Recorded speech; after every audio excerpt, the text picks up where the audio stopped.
I've shown my willingness to work with anybody of any party to move this country forward. And if you want to break the gridlock in Congress, you'll vote for leaders, whether they're Democrats, Republicans, or independents, who feel the same way. When I'm elected, I'll work with Republicans and Democrats in Congress. I'll meet with them regularly. I'll endeavor to find those good men and good women on both sides of the aisle who care more about the country than about politics. After a bitter campaign, both candidates promising bipartisanship if they're elected. We're going to get to that in a little bit. I'm back here with the Roundtable. George Will, probably the biggest display of bipartisanship this week, those photos of Governor Christie and President Obama touring the storm damage in New Jersey. How much difference did that make? Well, aside from, as I said, slowing whatever momentum Mitt Romney had, anything that gives the president a chance to look presidential. And all presidents go to disaster areas. It's not a unique policy on the part of Mr. Obama, and then to have him with a man who sort of exemplifies fist-in-the-mouth Republican partisanship, Mr. Christie, it obviously couldn't hurt. A lot of Republicans grumbling about Governor Christie's fulsome praise of the president. You had Hurricane Sandy, and then you had the Christie bear hug. And the Christie bear hug, I actually believe, did more for the president in this slight movement that I said in this approval rating than actually even really his handling of the hurricane. You had a guy that was more engaged with the president than the Democratic governor of New York and the mayor of New York City. That, I think, an iconic figure, I think, did more for him. And I think there's a lot of Republicans out there that are thinking, like, wow, did you really have to go that far? What's so interesting, though, about this bipartisan business is that there's a cognitive dissonance going on here, because at the same time that the candidates are closing with this and thinking that this is the way to appeal to the American people, and Americans say they are for this, and many more people identify as independents than ever before. But at the same time that's happening, we have this totally polarized electorate where we see them at 48, 49, 49. And so, what does the country really want? Does it really want bipartisanship, or does it really want to just kill the other guy? And not only that, but you have the Congress increasingly behaving in a quasi-parliamentary manner. We have the highest level of party line voting since the late 19th century, and voters are behaving in a parliamentary manner. If you look at the polls, George, this month, in the key Senate races, at least 80% of the people voting for Obama in almost all contested races are voting Democrat for Senate. At least 80% who are voting for Romney are voting Republican for Senate. And it's up to 90% correlation in Virginia, Ohio, Wisconsin. So enormous pressure on members to stand either with or against the president because they're being sent by electors. And I want to talk about what that means for whoever gets elected in a little bit. But let's focus first, because we still have an election 2 days away, on what's going on in those battleground states. Let's start out with Ohio. And Donna, Brazile, I'll come to you on this. 11 out of the last 12 public polls have the president with this small lead. But in the past, and Ron Brownstein has used this term, Ohio has been Heartbreak Hill for Democrats, especially John Kerry. At the very end, it slips away. Does the president have what it takes to prevent that? Absolutely. First of all, he's doing very well with working class whites. I believe he's up a percentage point or two. He's doing good with union households. The rescue of the auto industry has helped him. 1 out of 8 Ohio voters have some affiliation with the auto industry. I think all of that, combined with the fact that he has a terrific ground game. I know the Republicans discount, this whole notion that you can win on the ground in 3 days. I used to tell Bob Shrum, our noted Democratic guru, that if you just leave me $10 in the last 48 hours, I can make up 2 to 3 percentage points. I think in this race here, the Obama team will make up at least 3 to 4 percentage points on the ground. Ohio has really, it's ground zero for suffering in the age of globalization. They lost, in the first decade of this century, they lost 600,000 manufacturing jobs. They have one of the worst records in the country of keeping their college graduates in their state.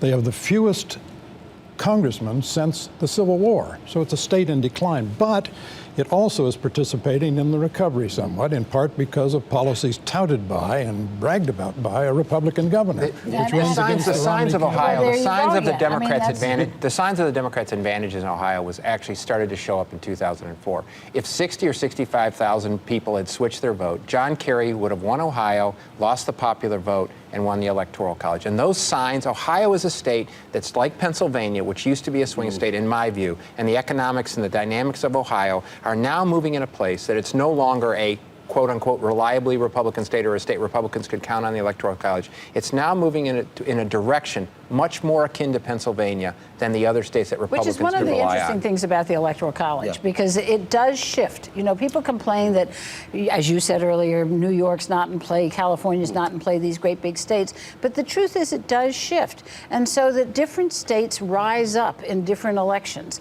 and become the focus of attention. And it really does make it an election where the whole country has to be paid attention to in a way that it would not be without the Electoral College. Only 2 Democrats have reached 50% of the vote in Ohio since 1940. And yet Ohio, I think, in this election exemplifies the central, most intriguing paradox of how this is unfolding. On a national basis, Obama is looking at the poorest performance among working-class whites of any Democratic nominee since Walter Mondale in 1984. He's at 32% among non-college white men and 39% among non-college white women nationally in your ABC tracking poll through the whole run. But in Ohio, he's 10 points better among both of those groups than he is nationally. And Wisconsin and Iowa as well. And absolutely right, because the Bain story has a cultural and emotional resonance in the Midwest that it doesn't have in the Sun Belt, not as powerful in Colorado, Virginia. In Ohio, the idea of the rich guy coming to town, shutting down the factory and taking the profits just resonates, it detonates. Isn't that where money made a difference, George? Sorry? Isn't that where money made a difference, that early spending in Ohio on those Bain ads? Absolutely. Probably. And if it works, Mr. Obama will have a mandate not to be Bain capital. You know what you get from this. But there's another side of this also. Mitt Romney may have been the man who came to town and shut some plants down. Barack Obama's the man who came and tried to shut down the coal industry. Right. Ohio, Virginia, Colorado, and Pennsylvania are 3 important states where coal matters. And it'd be interesting to see in Southwest Ohio how So it's coal versus auto. At this point in time in the campaign, in the aftermath of Hurricane Sandy and what happened with the forces that happened, with most everybody believing that climate change is bringing this, the argument that Mitt Romney is not going to be making at this time is that somehow his environmental policies or somehow his climate policies are going to affect the coal country is not an argument anywhere in this country Mitt Romney George, wants to make. I drove through Southeast Ohio last weekend, and the most common indigenous plant is a yard sign that says "Stop the War on Coal, Fire Obama." But are there enough people there to overcome what is So if the president, working-class whites? That's much higher if than the president has an advantage in Ohio, even if it's a small one, that puts more pressure on Governor Romney to do better. And I would say one of 2 states, Donna, Brazile, Wisconsin, or this late play for Pennsylvania. And I think it's a foolish gamble because, I mean, John McCain did that 4 years ago. He tried to go into Pennsylvania and stir up a lot of, last-minute support, and it wasn't there. President Obama has a strong lead in Pennsylvania, in large part because the volunteers there have enlarged. He's not much above 50 in Pennsylvania. Well, but George, I mean, we won the state by 10 points last time. I think the suburbs that Mitt Romney is relying upon in Philadelphia, they're not going to come out and support. Well, particularly because of women. And this is a place, Pennsylvania is a perfect place where this is a problem because you have those Philadelphia suburbs, and that's where all this conversation about contraception and rape and all of that are having a hold. And, it's very interesting because women have not traditionally voted on those issues. They've voted on economic issues. But when you ask African Americans and Hispanics what issues they vote on, they say the economy as well. And yet, they have turned off the Republican Party in huge numbers because of civil rights and Governor immigration. Romney's going to those suburbs today. I think women are having the same reaction this time around, where they are beginning to feel unwelcome in the Republican Party. And if that happens, that's a big problem. When a lot of Republicans think about Pennsylvania, they think of Lucy and the football. It always looks good. It's never there. But in 2010, the Republicans elected a governor, both legislatures, 12 out of 19 congressmen. But you know why? Elected The big reason, in 2008, Barack Obama won those 4 suburban counties outside Philadelphia, Montgomery, Delaware, Chester, and Bucks, by a combined 200,000 votes. They moved. And the question is, in this election, as in Northern Virginia, as in the suburbs of Colorado, you've seen the same dynamic in these states. Can Obama hold those college-educated white women on non-economic issues? This Pennsylvania play, and so far he is. If Mitt Romney was ahead in Ohio, there'd be no play that they're doing in Pennsylvania. I have a thing for anybody. Minnesota. I will take the Philadelphia Eagles to win the Super Bowl this year sooner than I will take Mitt Romney here in Pennsylvania. And David Axelrod says he's going to shave his mustache as well. One thing we can probably all agree on is early in the evening, when the results come in from Bucks County, the largest of the colored counties around Philadelphia, we'll probably know the winner. We also already know, well, I want to get to something else, because we also already know on 2 states especially, 3 states, so much of the vote is in. 70% of the vote already in Colorado, 70% of the vote already in Nevada, more than 40% of the vote already in Iowa. And in 2 of the 3 states, George, well, right now, President Obama in Iowa and Nevada has built up a pretty strong lead. Well, we've been saying this all year long. This isn't a persuasion election, it's a mobilization election. And the early voting indicates actually that both sides are doing rather well. That's why so many people have voted. And it'll be a marginal difference that decides this election. But you know, when we talk about all these sort of traditional things, I think the 2 parties are looking at 2 different electorates. And the Republicans, as you heard earlier, were looking at independent voters. And that makes all the sense in the world. You know, independents generally sway elections.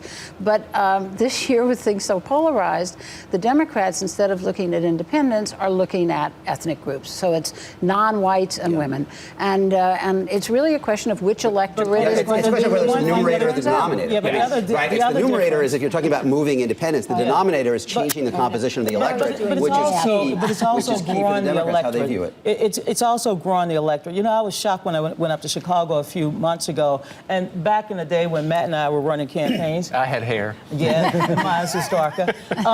The field department was actually one of the largest components of a campaign. Now it's the analytics. I mean, they've matched up this technology with the field operation where they knew exactly who voted in 2008, didn't show up in 2010, and that's why the Democrats have been able to double the registration, 1.8 million new people, and part of this early voting, especially a quarter of the vote in North Carolina, is early voting. And the independents are not, the 30% of we say are independents or 20s are not really independents. There's only about 5 or 6% of people that are really independent that are truly independent. They've already sort of picked their tribe or picked their team on it. And I think the theory that every time that the Romney folks say this, they say, look at the independents in that poll. Oh, we're winning them, but don't look at the overall number in the poll because we're losing. You know where those independents are going to make a difference, though, is I keep coming back to it because it's going to matter in the end, is the Senate and House. Because when you say, you know, that the candidates have 80 or 90% of the presidential vote, there's still that 10 to 20%, and those are the independents. You know, Nevada is also, we have to say, you know, indicative of something else here. I mean, we're talking about this enormous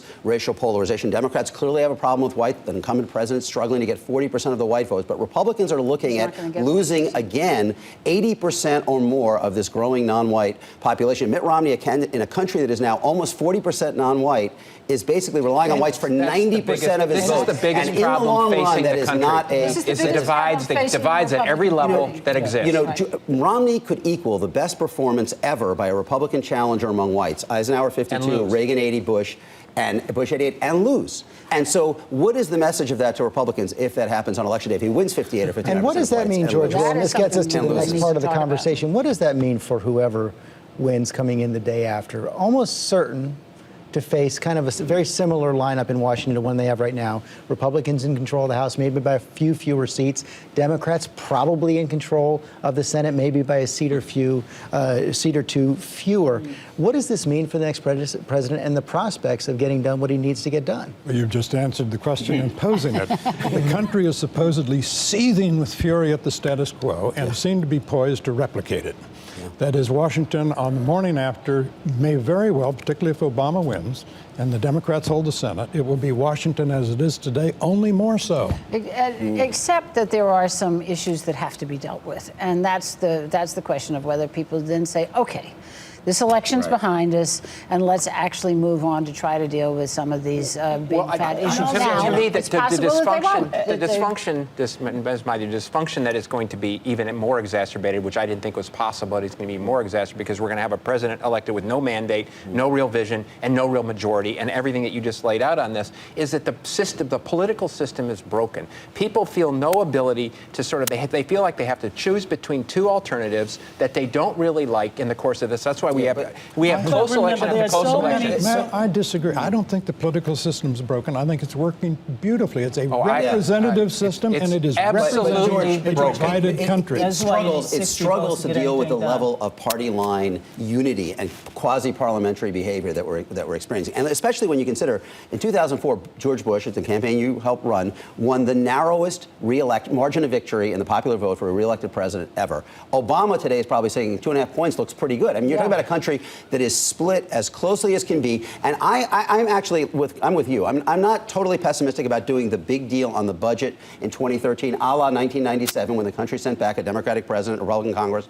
If the country sends back divided government, they might say we have to get this done. But looking forward, the question is, when the country is so closely divided and the parties are so deeply divided, how do we function unless somebody gets... And Donna, how much you guys done in 2010 after that election? Even that was a contentious election, but yet the president was able to muster the support with the Democrats and Republicans to extend the Bush tax cuts, the payroll tax, unemployment. Yeah, but Donna, I was struck this week to read that this was in Politico, but you hear it also in talking to people that actually liberals seem to be getting a touch more nervous at the prospect of President Obama winning. Of course, they want him to win, but they are a little bit nervous that he is going to sell out to the Republicans on the budget. Well, they're worried about the grand bargain being, a grand attack on entitlements at the expense of, extending the Bush tax cuts for another 2 to 4 years. Look, if he does what he says he's going to do, that's going to happen. Not the Bush tax cuts for everybody, but certainly entitlements will be addressed if he does what he says he's going to do. And the Democrats are really pushing the payroll tax cut extension. He will lose 4 years of his presidency. In my view, he will lose 4 years of his presidency if it's reelected. If he doesn't, within the immediate aftermath of Election Day, go back to what he said in 2008 when he was running and said, basically, I was elected because I was elected to bring the country together. It's more divided today than it's ever. It's more polarized than ever. He should, within 24 hours, reach out and say, we can't allow this to happen. And that's almost certainly what he is going to do, right? He is. He's almost certainly going to go back to the deal that he negotiated with John Boehner during the debt ceiling crisis. And the big question will be, and I think you could pass that in the Senate if he wins, and you could probably pass it in the House, but the question will be whether Boehner would be willing to bring it up without support from a majority of Republicans, which it probably won't happen. I mean, that'll be the critical question if he wins in 2013. He's more likely to do that than previous speakers. He didn't mean it in 2008. He wouldn't mean it in 2012. He does not think he was elected to shrink the government. That one deal. The reason the country is so divided is one candidate wants more government, more taxes, and more redistribution of income. The other wants less of all three, and there's no way, unless we dissolve the electorate and elect a new electorate, you're going to have division. I want to pull back because, again, we still have an election on Tuesday. I don't want to get too far ahead of it. I want to ask all of you to talk about other things you're going to be watching for through the night on Tuesday. Well, to me, I'm going to focus really on this historic divide that I think we're going to see, and I think that is an unbelievable thing. What you're going to see in this election, as we've had the run-up to this, is young versus old. Black versus white, single women versus married women, the geographies, the West Coast versus the East Coast, which you've seen, it's going to be even more so entailed. And that incredible divide and it's going to be faith, divide by spirituality, people that go to church every Sunday versus people that believe in God but don't go to church every Sunday. That incredible divide, we talk about our political divide, but that cultural divide that exists in this country is something that somebody, maybe not a political leader, somebody's going to have to address, because that's what's causing much of what the difficulties we're having. Well, George, of course, I'm going to focus on the whole issue of voter intimidation, voter suppression, because as you well know, 33 states tried to impose onerous, burdensome rules that many rejected by the courts. Rejected, but there's still a lot of confusion. Yeah, and the Supreme Court might be having arguments on Monday. And look, we might, when I think about Florida and close up, my blood pressure somehow jumps up. But this is going to be a very close election, and clearly in some of those states where we've had this contentious battle over voter ID, that's something I will watch on Tuesday night. Blacks vote one way, whites vote another, but they do so in a context of unimaginably improved race relations in this country. We can't postulate a national crisis from this kind of demographic result in the voting. What I'm going to watch for is a Proposition 30 in California. 1 in 8 Americans lives in that state. They're being asked to solve their problem, which some of us think is caused by high taxes, by raising their taxes. If they don't do that, the big issue of 2013 is going to be a number of blue states, California, Illinois, New York, coming to Washington trying to offload their debts on the American taxpayer, and that will be a fight that no one's anticipating. But if that proposition goes down, as I think it will, that will be George, the you've also said to keep issue. an eye on Gary Johnson, the Libertarian candidate. Well, Gary Johnson, who knows? He's on 48 ballots. In Colorado, for example, Colorado's voting on legalizing marijuana. He may be the only candidate in history who handed out marijuana rolling papers with his picture on it. But anyway, and You know that, George. the question is... Somebody told them. Guys talk. I mean, the question really is, in Colorado, is he going to take more votes away from Romney or from the libertarian counterculture types who are trying to legalize marijuana? Cokie. I'm watching women. I think that I'm very curious to know whether this year Republicans have done to women what they've managed to do to Hispanics and blacks, and voter ID, I think, is just contributing to that. Upscale women. Yes. I think in terms of the Very result, the college-educated. two things I'll be watching, the two most critical questions: what is the minority share of the vote? What is the white share of the vote? Does the minority share of the vote continue to grow as it has every election since '92? The second thing I think is this anomaly where the president is running better in the upper Midwest among working class whites than anywhere else. If he can hold that and increase the minority share of the vote, it's going to be a much better night for him.